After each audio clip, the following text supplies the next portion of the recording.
Hello and welcome. You're watching Head to Head on UATV and I'm Oles Gerjuk. Georgia, together with Ukraine, are two countries with a European perspective. And over the course of the next 10 years, the European Union will outline steps that need to be taken for future membership. These are the words of German Chancellor Angela Merkel. Also, Ukraine and Georgia gained recognition as the NATO alliance's closest partners, according to Secretary General Jens Stoltenberg. To discuss the Ukraine-Georgia relations and perspectives, we have invited to our studio Ihor Dolgov, Ambassador of Ukraine to Georgia. Hello, and thank you for being with us. It's an honor. I'm really glad. Yeah, it's a pleasure to have you here. So, Mr. Dolgov, we know what steps should we take in order to become closer to the European Union, but we do not know much about the requirements for Georgia. What are they? Well, there is no difference, basically. EU has the same regulations and rules for all members and future members. And that is why we are struggling with the EU, so to say, struggling to get this clear European perspective together. Well, but Georgia, as far as I know, has been kind of progressive in reforming. And to me personally, I was wondering how they battled the corruption, how did they decrease the corruption, the bureaucracy, and also this they made their military procurement system transparent. So I do see that they are making some steps forward, and we are also doing our steps forward. But what still needs to be done in Georgia comparing to Ukraine? Well, it's a long way, and you referred to Angela Merkel and her vision that next 10 years we will identify together the European perspective for both countries. So it's still a long way to go. What have been done? Of course, in Georgia and in Ukraine, we have very difficult and different starting conditions. Size of countries, number of population, industry, including defense industry, all things have been different. And we are approximating our intentions regarding the EU and continue to conducting reforms. Of course, in some areas, Georgian progress is more visible, and we have experience to learn.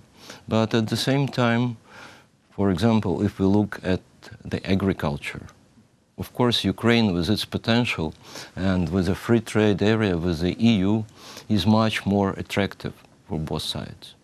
And in return, Georgia could be a place of application of Ukrainian efforts and capital to help Georgian friends to increase agricultural production. Well, also, what about NATO aspirations? You were head of the Ukraine mission to NATO back from 2010 until 2015, and for sure you know a lot on this matter. So both countries have become great partners of the alliance, but as far as I know, Georgia has been already invited to join NATO? Well, not exactly. There is a perspective for Georgia, and a lot have been done in Georgia in order to become NATO member states. Still, there is no decision on membership action plan for Georgia, and for Ukraine too. So still, the basic starting conditions are the same for both countries. Ukraine and Georgia, we both enjoy a special kind of relations with NATO. In case of Ukraine, it's a distinctive partnership. In case of Georgia, it's a special partnership.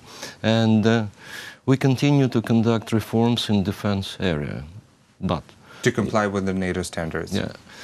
In addition to that, we have a war on the east of Ukraine. That's what I was going to ask. And in addition to that, and unlike in Ukraine, Georgia is one of the biggest non-NATO member states contributor to the NATO mission to Afghanistan.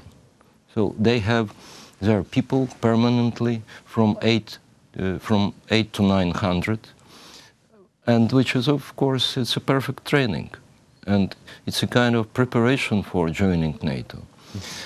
If we look at the war and the situation with Ukrainian army, that since the beginning of the Russian aggression, and President Poroshenko referred to this very explicit fact that Ukrainian armed forces became different. We managed to build our national army. And this army is one of the strongest now in Europe. In Europe, yes. So it means that we can be helpful to NATO. On the other hand, all of the experts are saying that the main obstacle for Ukraine to join NATO alliance is the ongoing war, basically. And as far as I know, the war between Russia and Georgia is frozen. So do you see the same scenario unfolding for Ukraine as well? I wouldn't like to see such kind of scenario. And for Georgia, Ukraine is now is a driving force and hope for the better future. Yeah, because we continue to fight. And one of the lessons that Europe unfortunately didn't learn after the Russian-Georgian war was that Russia is danger. Russia is a threat. Russia is aggressor.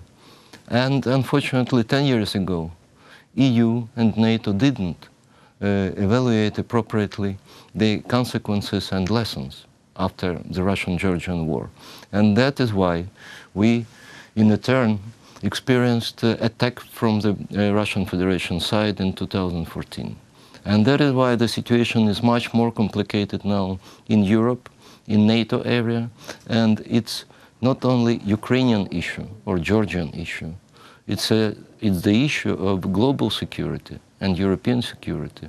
And that is why our more active partner and the most reliable partner for both countries is the United States of America. Clearly understanding this threat and dangers, US adopted in a row of years now special legislation provided for additional military assistance to Ukraine and to Georgia too. Yeah, they're always providing some kind of aid and always expressing lots of support to Ukraine in terms of defending our territorial integrity and sovereignty. I remember back in 2008 when Russia occupied large territories of Georgia, South Ossetia and Abkhazia. Let's just remind to our audience, Georgia immediately canceled all the diplomatic relations with Russia. Could you tell us what were the advantages or disadvantages of this decision, and would you root for this happening between Ukraine and Russia as well? Well, it's difficult to compare, and situations were different not only in terms of global security but also in terms of the situation of a particular country. 10 years ago Georgia and now Ukraine. You are right, of course diplomatic relations have been immediately stopped, but after several years, I wouldn't say that they continue to conduct business as usual, but in many respects, relations between Georgia and Russia, even in view of the fact of the absence of formal diplomatic relations, continue to be developed. And for example, it's maybe not known to Ukrainian audience, but every year the number of tourists from Russia is growing. Is growing? The tourists to Georgia? Yes, yes, yes. This is surprising. And it's, again, I wouldn't describe the situation as bad or good, because for Russians, for citizens of Russia, it's also important to see on their own eyes what is Georgia today, that country is being reformed, that new roads and highways are being built, modern construction is going on. It's prospering country. And if they look at the occupied territories of Abkhazia and Tskhinval, nothing is happening. Just military build-up of the Russian Federation. That's all. What is Georgia doing about it now? Well, about trying to restore their borders. Oh, we are trying to fight together. And basically, it was one of the main ideas which is incorporated into the document which the President of Ukraine, Petro Poroshenko, and Georgia signed a year ago on strategic partnership. There are basic points for strategic partnership between our countries. First one, that our aspirations, membership in EU and NATO. And second one, it's occupation. Parts up to 20% of the territory of Georgia continue to be occupied. And in case of Ukraine, Crimea is next, and the war continues and goes on like just waiting for our interview. I again saw on the screen that again 39 violation of ceasefire and shelling of Ukrainian positions over last 24 hours. Yes, no one is adhering to the truth. And 4 wounded. Yeah. It's a daily situation. And this is not normal, of course. Of course. Well, our aspirations to join NATO, also President Petro Poroshenko wants to include in the constitution of Ukraine, and he said that he actually promised that in September he will submit a bill aimed at consolidating these aspirations with our constitution. And as far as I know, he wants to make amendments to the preamble of it. What's your take on that? Well, it's just a natural development for Ukraine. Position of President Poroshenko was very clear from the very beginning.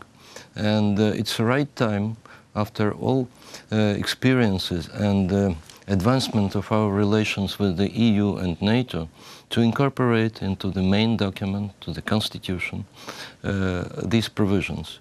And in this regard, Georgian experience is a good one, because just over this year, in Georgia, Parliament and NGOs continued to work on the draft of the new constitution.